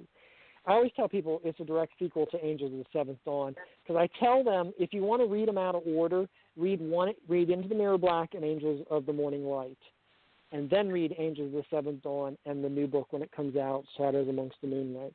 But I would prefer you read them in order because there's going to be 2 or 3 collections of short stories after I do it, and then there's going to be a final book, and I'm going to wrap that whole series up. Basically what it is in my section of Garrett County, Western Maryland, I grew up looking across the parking lot from the shopping center and had the grocery store while my mother shopped. And it was a shale hillside, and I always imagined when they were digging for coal and stuff, because I knew shale collapsed, because when you live in a community like that, you know all those things about mining. And I thought, well, what if it ever did collapse, and from a young age, I don't know where these ideas came from, what if it did collapse the hillside and it revealed there was a temple inside the hill, inside the mountain? And so that's where all these books are building to. Because something has been put there for years ago, and it influences the area and the people, even though they don't know it's there. Tom, have you got anything you want to ask Frank before the end of the show, or anything you want to contribute? I will say I read Into the Mirror Black. In fact, I transcribed it into a screenplay for him. Yes, you did. And you know what? Yeah. Tom did, and we had like 2 or 3 little tiny studios that wanted it, and unfortunately they'd passed on it. But I thought Tom's script was going to get us a movie deal there for a while. I really, truly did. And it still might. Go ahead, Tom. Oh, I didn't. Sorry, Ryan, I didn't hear what you said. Oh, no, I was just telling Yvonne, you did write the script, and you had sent it out to 2 or 3, to a bunch of studios, and 2 or 3 put a hold on it, but eventually passed on it. But I really think eventually we'll get a movie deal for it. Some small studio will want it. Keep shopping it around, my friend. Keep shopping. Slap your name on it and keep shopping it around. Yeah, Tom and I talk quite a bit. I'm a big fan of the Madness books he writes. Oh, yeah. Because I got those are fun. I got to reformat the one for him, and I kept telling him he's got to publish it because it was pretty cool. Well, since we're all here, and sadly our time will be drawing to a close, and I don't want to run out of time. For those of you all who have, for whatever reason, just tuned in, you have no idea what you've missed the last hour and a half. You have no idea. I think if she was ever going to get censored, it would be my show.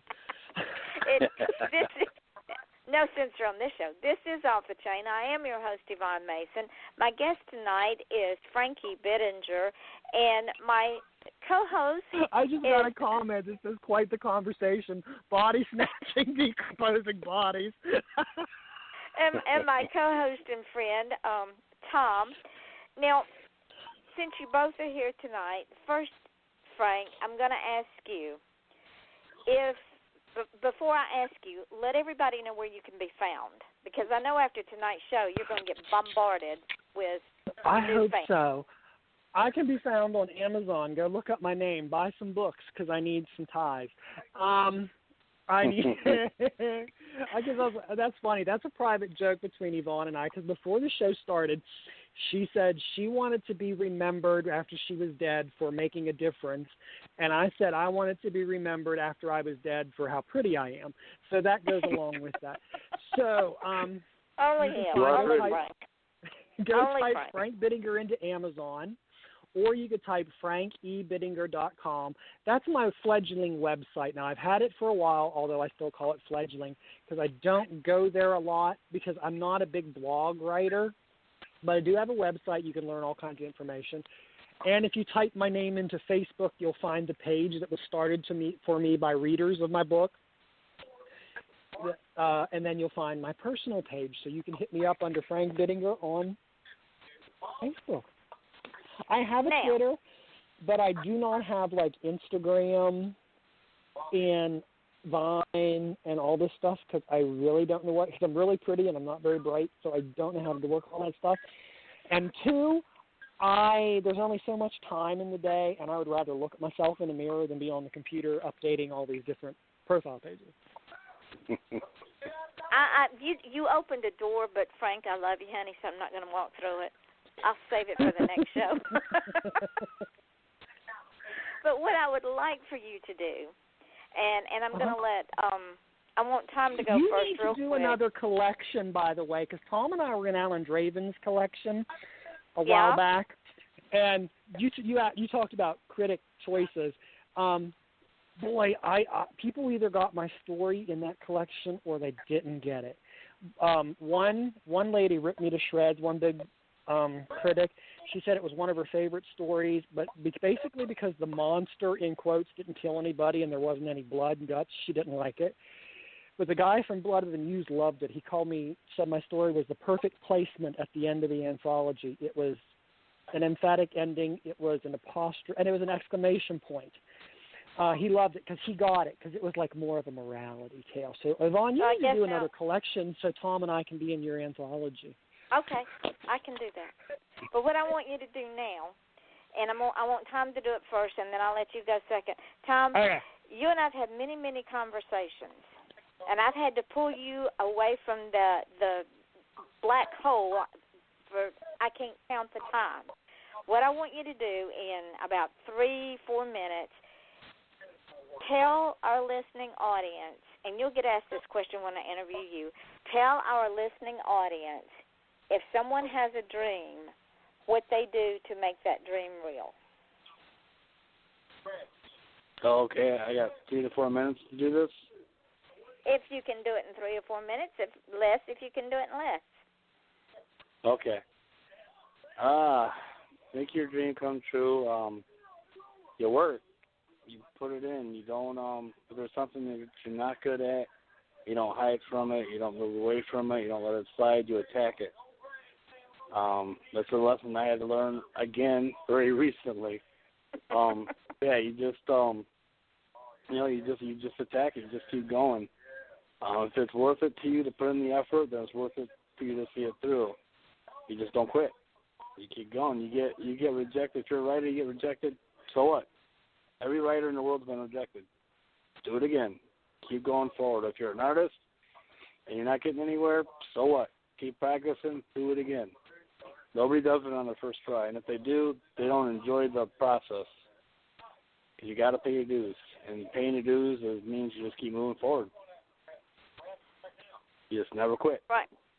Frank, what are your words of wisdom for someone who has a dream, no matter what that dream is? If they want to be a garbage collector, how would they make that dream? I agree with Tom because I see a number of people. I'm going to give up writing because I haven't sold the 1,000,000-copy book yet. Well, then why would you do that? It doesn't matter if you Xerox them and give them away to people. And in this day and age with self-publishing like on Amazon, which is what I've chosen to do, it's not costing you anything. Dude, keep doing it. If you like writing that story, do it, because you're always going to have somebody that hates you. Either they're jealous of you or, like you said, they don't have their own self-confidence. If you're not hurting anybody and you enjoy doing this, whether it's painting a picture, taking out the trash, like you said, for a garbage collector. Look, like I said at the beginning of the program, college professor told me my stories were derivative and unimaginative, and I hit number 17 on Amazon's Top 100. There's derivative and unimaginative for you. Keep doing it, because if you don't believe in yourself and in what you're doing, no one's going to hold your hand and do it for you. Well, and if you don't believe, and you guys both have known me for a long time, and what's the one thing I say? If you don't believe in yourself, how can you expect anybody else to believe in you? Exactly. I agree 100%. Right. Sam. Yep. And if you don't seize the moment, and I say that it towards the end of every show, if you do not seize your dream, and even if you have to take a detour, and Tom, you've taken a couple, even if you have to take a detour, and you follow that detour, but you continue that path, because, ladies and gentlemen, and these guys will tell you, I preach this all the time, at the end of your days, and you're laying there and you're drawing your last breath, and someone comes up and says, do you have any regrets? And you say, well, I should, I would, I could have. Well, it's too late then. Yes. Because you're on your way out the door and you ain't coming back. Exactly. Not in this form. Not in this form. Yeah, exactly. I agree 100% with you. Just do it. I mean, I don't want to sound harsh, because you know me, and you know the last thing I ever want to do is hurt anybody's feelings. I don't believe in that negative bullshit. But my philosophy in life is, if you've not sold 1,000,000 copies of your book and you're going to stop writing because of that, you're not a writer to begin with. You want fame and attention. Exactly. Because the three of us write, because if we don't write, we'll go more insane than we already are. Well, I mean, Amen. listen to the words coming out of Miss Yvonne's mouth, who, I'm sorry, not only did she have one of the top 3 infamous serial killers, she had the number 1 infamous serial killer. I watched the documentary, bitch, so I know this. And so she knows what she's talking about. And for someone of your caliber, who's been on television, who's been interviewed on radios, who's done all these books, and all, that's saying something. You know what I mean? If you can look at somebody and say, it doesn't matter if you sell 1 copy, keep doing it, because you know. I mean, I would have never had little studios put a hold on my story if Tom hadn't read the story, liked the story, and stepped forward and said, I'll do the script for you. So it was not a failure. No, it's a work in progress. We did not get a movie deal, okay?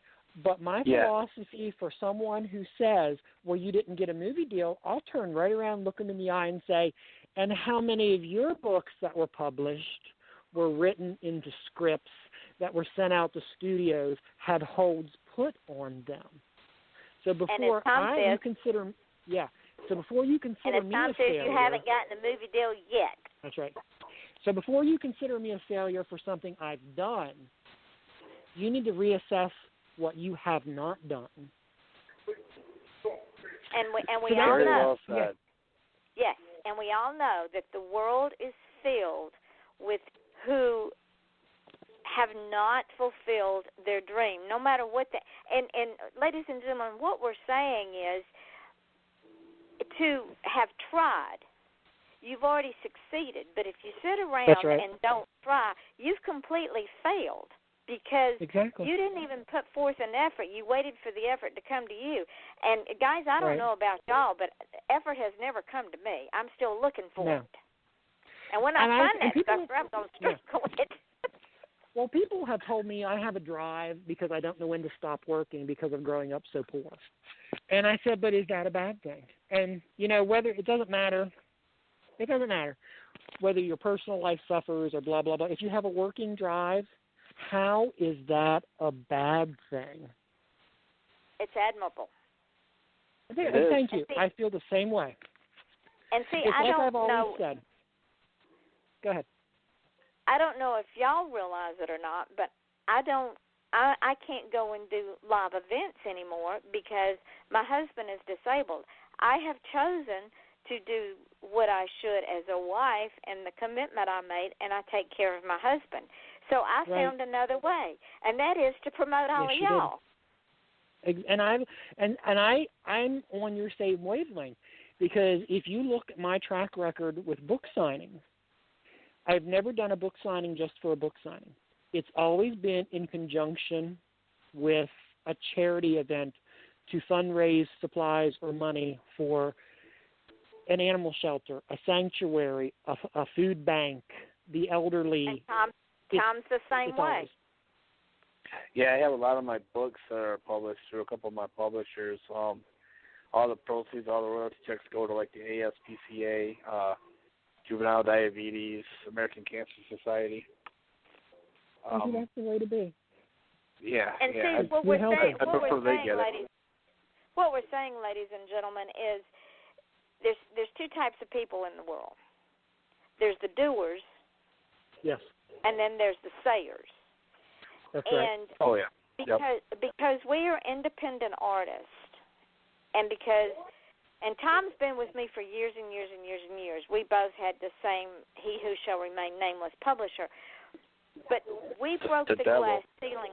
Yeah, we broke the glass ceiling on independent publishing, and when we did that, we made the internet our friend. And when we made the internet our friend, then the big six followed us. All of a sudden, we were doing things. They were going, "What are y'all doing? We want a piece of this." But we didn't get so big that we didn't bring other independent publishers, other independent artists in with us, because, as I said before, we are only successful as we allow others to be, and we encourage. That's right. What's the word I'm looking for, guys? We want you all to be a part of what we are enjoying. No, we're not making $1 million from it, but we're having a hell of a good time. Well, I have to say, in addition to like the teachers supporting me and providing encouragement, I have had encouragement from good friends who are big names. Like I have a friend, she writes under Savannah Ruse and Lucy Flynn. She's a USA Today best-selling author. Very supportive, has come to many events to help support me with charity work. The late J.F. Gonzalez, Jesus, was a cool-ass guy who always had a kind word for me. And he wrote a lot of times with his close friend Brian Keene. And Brian is just, anybody who doesn't know who Brian Keene is, let's just say we would not have The Walking Dead and a lot of the other zombie stuff if the guy the New York Times called the King of the Zombies had not written The Rising and a lot of the other books he's written. He came down Brian's one year awesome. in a snowstorm, in a severe rainstorm to celebrate my birthday and do a book signing to raise money for a local animal rescue. I've had the support of some very kick-ass people.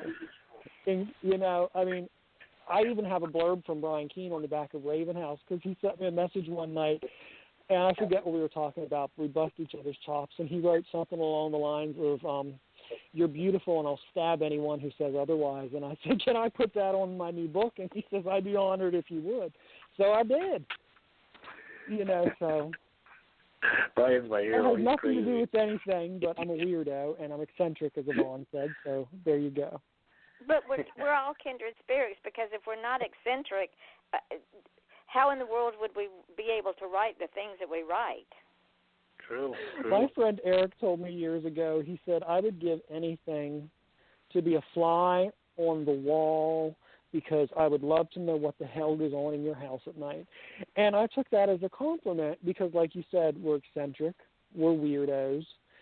It's like Nancy says when they're getting off the bus in the movie The Craft, and the bus driver says, "Girls, watch out for the weirdos." And Nancy turns around, looks up at him, and she says it just completely plain. She says, "Mister, we are the weirdos." That's what we are. We are the weirdos. That could be the name of our anthology, Yvonne. We are the weirdos. We are. Okay, I like it. You guys got to help me do it. I like it. I am a believer in delegation, so if you name that baby, you get to do that baby. We'll all submit a story, and it'll be awesome. So it might just be the three of us, so we got to come up with enough stories for We Are the Weirdos. But isn't that a title? Now, if you were seeing that title on somewhere, would you not at least click to read the description? Oh, don't you know it? So, ladies and gentlemen, you heard it first here. If you guys are listening tonight or you listen in archives, you heard it first here. We're going to do an anthology with the three of us called We Are the Weirdos. Can they sue us if we name our book Mr. We Are the Weirdos? Can they sue us? Probably not. They wouldn't dare. They wouldn't dare. I don't think they can. It's just a word. It's just a lie. Hey, I embrace that. My husband tells me I'm weird. I say, no, I'm strange. There is a slight difference. That's what I say. I'm strange. Yes. But it's okay. I'm comfortable being strange. I tried being normal once, and I didn't like it. Way too boring. Exactly. Hey, I got a boss. They're a husband and wife team, and I just they look at me, shake their head, and smile, and just walk away. If they can accept me, anybody can. Okay, somebody's singing. It's probably another one of us weirdos. Ladies and gentlemen, we are getting towards the end of our show tonight. Sad but true. Or maybe it's a good thing. I don't know. My guest tonight was Frankie Bittinger. Now, I have to say that this is the only show that I've got this week because I have a prior engagement that unfortunately I have to attend. But on August the 5th, my guest will be Keith McDonald, who is an automotive guru. On August the 6th, I will have a designer. She designs patterns for children and women by the name of Melissa Pendergast. She is absolutely magnificent. On August the 7th, I have Anne Goldfarb, who is a wonderful, wonderful author. And then on August the 8th, I have an old high school friend who is now an author. He grew up in the same town I did, went to the same high school I did. His name is Alan Gravitt. Now, you don't want to miss any of these 4 shows because if you do, then you can only listen to them in archives. And I'm going to tell you, it's not half as much fun as the live show. Right, Tom? That's right. I don't know. There's certain people when I speak, after I speak, I can just imagine their faces in my head. And after some of the stuff I've said tonight, I have a friend and she lives in California. Her name is Chris Ellis, and she's a weirdo, twisted woman like me. Not that I'm a woman, but you get what I'm saying. And I can just imagine after some of the stuff I've said tonight, I can just see her grinning, sitting on the balcony in Italy, because she shows Italy a lot, just, her grinning, thinking, that's my boy, because she's very supportive of me and my weirdness. Oh, and Tom, when are you going to be on the show? I've got you down, but I don't remember when. Yeah, you got to tell me when, because I have to schedule off work so I can listen. November 30th. Is it November 30th? Okay, ladies and gentlemen, you heard it first here. My friend Tom Fertrell, he is also known as the Grim Reaper. And do you know how long it took me to put that together? Because, again, I'm extremely pretty and not very bright. When I would see TG, do you know how long it freaking took me to realize that? That's not even funny how long it took me, but that's just a side note. Frank, you are a sad, sad human being. But you are very pretty, though. You're very Thank pretty. you. He is very pretty. Tom's always one of the first ones when I put up about, damn, I'm pretty. And I was like, yes, you are. I'm not vain. I just like sharing the truth with the world. You're not vain. You're just confident. That's There you right. go. That's why I always tell people it's not vanity. It's scientifically proven. So he is sad. You know, he's. We got to get him some serious help, Tom. I need lots of help. Serious help. But I'll be back, and we can discuss that at another time. Yeah, and you are coming back. Ladies and gentlemen, Frank will be back after the first of the year. I'm going to set up a show time for him because we didn't cover half of the stuff that we need to cover with this boy. I'm telling you, the man is fantastic. My friend Tom Cottrell, who is a martial arts expert, an artist, an author. What else do you Clothing do, Tom? designer. I designer. clothes for Vita. Yeah, he designs artistic clothes for Vita. He will be and I'm a very bad singer. You're a very bad singer. Well, we won't hold that against you, honey. But ladies and gentlemen, you see, this is the kind of show that I have. That's why it's called Off the Chain. Now, if you are too shy or you're too unsure of where you're going in life, but yet you have a passion and you want to be on the show, contact me. You can contact one of these guys. They'll tell you how to find me. Also, if you have a passion, you have an event, you have a book, you have an art, you have music, and you want to place an ad, I am the cheapest show in town. I run 4 to 5 shows a week. Now, for $20 a week, I will run your ads on every show that I run within that week. You don't get any better than that, and that ad will run at least twice during the show. You can either send it to me in an MP3 format, and I'll run it as an MP3, or you can send it to me in Word form, and I will record it. Now, this is exposure for you guys. This is my gift to you because, as I say over and over and over again, and both of these gentlemen will tell you, I promote them all the time. I expect nothing in return because I am only as successful as I let these guys be. And these guys are fantastic. Their work is unreal. Their talents will just blow you away. Their craft is amazing.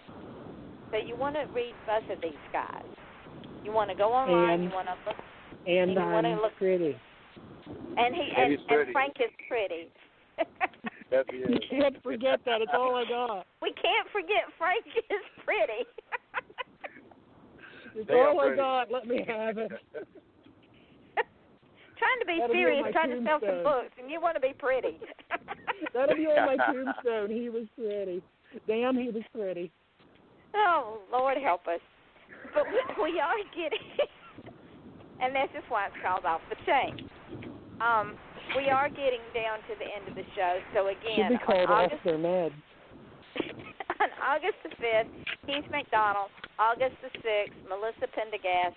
August the 7th, Ann Goldfarb. August the 8th, Alan Gravett. Frank, beautiful Frank, thank you for being my guest. Well, thank you. And you are. So any date you pick, we'll be back. Okay. Tom, thank you for being my co-host tonight. That was an excellent thing. I got to bring you back and let you co-host with me again, but you got to talk more, honey. You can't. I'm glad I had a disclaimer about the allergies at the beginning of the program, because the way I've been sniffing this 2 hours, people will think I have a severe coke problem. You mean you don't? No, it's a joke. You don't. I do have a severe coke problem. I drink 2 liters a day, but that ain't the coke problem. They might think So, ladies and gentlemen, join us next next week on October the 5th for Off the Chain, and we are always off the chain. I am your host, Yvonne Mason, and my guest tonight was Frankie Bittinger. My wonderful second in command was Tom Fertrell, also known as the Grim Reaper. I thank both of you guys so much, and until... Well, thank you. You're welcome. And until next week, remember, we are always off the chain. Hold on, guys. Oh, that was fun. Oh my God, you'll probably get fined by the. No, I won't get fined. They have no censorship. Now we are off the air, but anything we'll say is going to show up in archives. So. Oh yeah, that still better be good. Oh, why? But what I'll do is I'm going to get off from here very shortly, and I'm gonna go look and see what I've got going into next year. January is pretty much full. February I've started, but not full yet. And I want to get you back. And then I'm going to, as soon as this thing downloads into archives, it'll immediately go up to iTunes. It will immediately go over to Stitcher. And then I will download it and put it up on the other podcast. And when I put it up on Facebook, I will tag you in it. Yes, and you please. put this on your website. I will figure out how to do that. I used to have on my old website the other blog, Talk Radio with Lisa Trapp, the 2 times I was on, but I can't remember how I put it, so I have to figure out how to do that. Okay. And then use it. Use the whole thing, use bits and pieces, do whatever you want to, but promote yourself with this, because if you promote yourself, you promote me, and, I'm pretty too, so. Well, I'm a big old whore, so look who you're talking to. I'm just a big old whore, so if there's anything about self-promotion. Oh, guys, I got to pick the wife up, so enjoy your pretty self. I'm talking to both of you. And Tom's pretty, too, so we're just pretty people. Tom is pretty, too. It's awesome. I'm pretty ugly. What you talking? So I will talk to you guys later. Good night. Bye. Bye.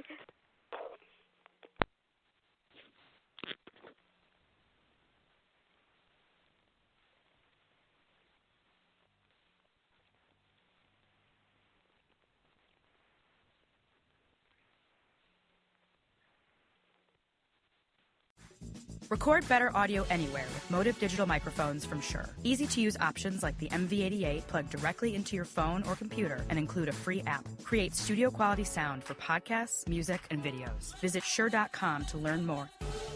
Jimmy John's, America's #1 sandwich delivery, fast Ed speaking. I'm on my way. I'm in the backyard here, Ed. Wow, you are fast. Yes, sir, freaky fast and freaky good, but I gotta say, I've never delivered to a dude in a doghouse. Well, I'm definitely in the doghouse. I thought in the doghouse was just an expression, a figure of speech. Well, the doghouse is a very real place. How long are you condemned to your canine quarters? Too soon to tell, but on the bright The side... doghouse has a bright side. Yeah, the wife can't throw a lamp this far. I guess she's been working out. Order Jimmy John's sandwich delivery today. Jimmy John's. Freaky fast. Freaky fresh.